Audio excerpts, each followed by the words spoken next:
بسم اللہ الرحمن الرحیم السلام علیکم ورحمۃ اللہ وبرکاتہ۔ اخوکم فی اللہ ابو یحییٰ نسیم اللہ مسعود، کتاب النحو التطبیقی، اور آج کے سبق میں ہم پانچویں وہ جگہ پڑھیں گے کہ جہاں پر اعراب مقدر ہوتا ہے۔ دیکھیں، ہم نے کہا کہ اسم منقوص اور اسم مقصور، اسم مضاف الی یاء المتکلم، اور اس کے بعد پھر فعل مضارع معتل الآخر بالالف، ان جگہوں میں اعراب مقدر ہوتا ہے۔ اور آج فعل مضارع معتل الآخر بالواو یا پھر فعل مضارع معتل الآخر بالیاء، یہ پانچویں جگہ ہے کہ جہاں پر اعراب مقدر ہوتا ہے۔ فعل مضارع معتل الآخر بالواو کا مطلب یہ ہے کہ وہ فعل مضارع کہ جس کے آخر میں حرف علت ہو، اور وہ حرف علت واو ہو، جیسے یدعو، یتلو، یرجو، یا پھر وہ فعل مضارع کہ جو معتل الآخر ہو، آخر میں حرف علت ہو، اور وہ حرف علت یا ہو، جیسے یہدی، یغنی، یعطی۔ اس کا حکم کیا ہے؟ تو قدر علیہ الضمہ، اس پر ضمے کو مقدر مانا جاتا ہے، اور ضمہ اس پر نہیں پڑھا جاتا۔ وَيَمْنَعُ مِنْ ظُهُورِهَا الثِّقَلُ، اور اس کو ظاہر ہونے سے منع کرتا ہے ثقل، باری ہونا۔ باری ہے کہ اس کو اس پر ظاہر کیا جائے۔ وَتَظْهَرُ عَلَيْهِ الْفَتْحَةُ لِخِفَّتِهَا، اور اس پر جو فتحہ ہے وہ ظاہر ہوتا ہے اس کی خفت کی وجہ سے۔ ہلکا ہے، چونکہ فتحہ کا ظاہر ہونا مشکل نہیں ہے تو وہ ظاہر ہو سکتا ہے، لیکن ضمے کو مقدر مانیں گے، اور یہ مقدر ماننا تعذر کی وجہ سے نہیں ہے کہ ناممکن ہے، ممکن تو ہے لیکن تھوڑا مشکل لگتا ہے، باری لگتا ہے، اس وجہ سے اس کو ہم مقدر مانتے ہیں۔ جیسے یعفو اور تغنی، یہ دو افعال ہیں، ان کو آپ مندرجہ ذیل آیات کے اندر یا مندرجہ ذیل عبارات کے اندر ان کو دیکھو۔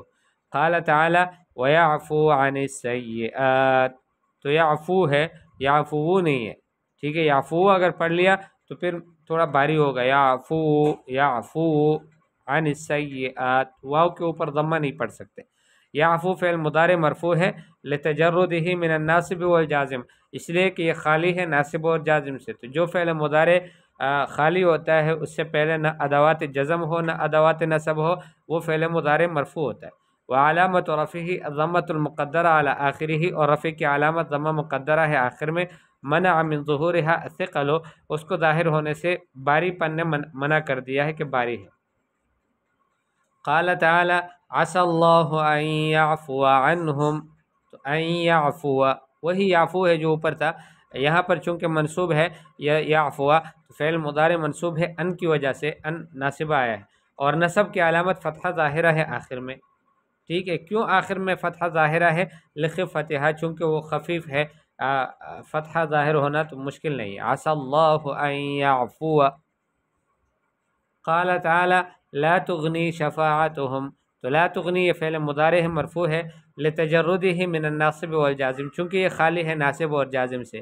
وعلامت رفعہ الضمۃ المقدرہ علی آخرہ، اور رفع کی علامت ضمہ مقدرہ ہے آخر میں۔ منع من ظہورہا الثقل، اس کو ظاہر ہونے سے ثقل نے منع کر دیا، باری پن نے، ورنہ ہم اگر پڑھنا چاہیں پڑھ تو سکتے ہیں، ہے مشکل۔ لا تغنی شفاعتهم، تو لا تغنی ہم پڑھتے ہیں، ویسے اگر کوئی پڑھنا چاہے یوں لا تغنی شفاعتهم، تو لا تغنی یہ تھوڑا مشکل ہے۔ قال تعالی لا تغنی عنہم اموالهم، تو تغنی یہاں پر فعل مضارع ہے، منصوب ہے لن کی وجہ سے، اور نصب کی علامت فتحہ ظاہرہ ہے آخر میں۔ ملخص الاعراب التقدیری، اعراب تقدیری کا خلاصہ، یہ جو ابھی ہم نے 5 قسمیں پڑھی، اس کا خلاصہ بھی آپ کے سامنے پیش کیا جا رہا ہے۔ فی الاسم، اسم میں الاسم المقصور، الاسم المنقوص، الاسم المضاف الی یاء المتکلم، 3 قسمیں ہیں اسم میں۔ ایک ہے اسم مقصور، جیسے الفتى، تو تقدر علیہ الحرکات الثلاث للتعذر، اس پر تو تینوں حرکتوں کو مقدر مانیں گے تعذر کی وجہ سے، اس لیے کہ آخر میں الف ساکن ہے، اور الف ساکن کے اوپر نہ ضمہ آ سکتا ہے، نہ فتحہ آ سکتا ہے، نہ کسرہ آ سکتا ہے، تو تینوں کو مقدر مانیں گے۔ دوسری قسم اسم کی، وہ اسم منقوص ہے، جیسے القاضی، تو اس پر ضمے اور کسرے کو مقدر مانیں گے ثقل کی وجہ سے، اور فتحہ ظاہر ہوگا اس پر خفت کی وجہ سے، جیسے جاء القاضی، رأیت القاضی، مررت بالقاضی، تو اس پر جو ضمہ اور کسرے کو ہم مقدر مانتے ہیں وہ تعذر کی وجہ سے نہیں ہے بلکہ ثقل کی وجہ سے ہے، ٹھیک ہے۔ اگر کوئی پڑھنا چاہے جاء القاضی، رأیت القاضی، مررت بالقاضی، تو یہ ہے مشکل، ویسے پڑھا جا سکتا ہے۔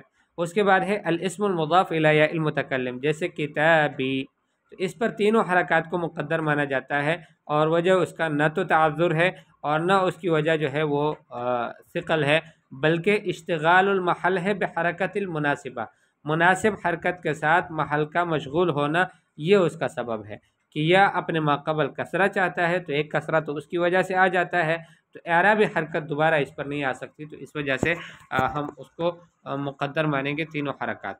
یہ اسماء میں سے تھے، تین اسماء، اسم منقوص، اسم مقصور اور اسم مضاف الی المتکلم۔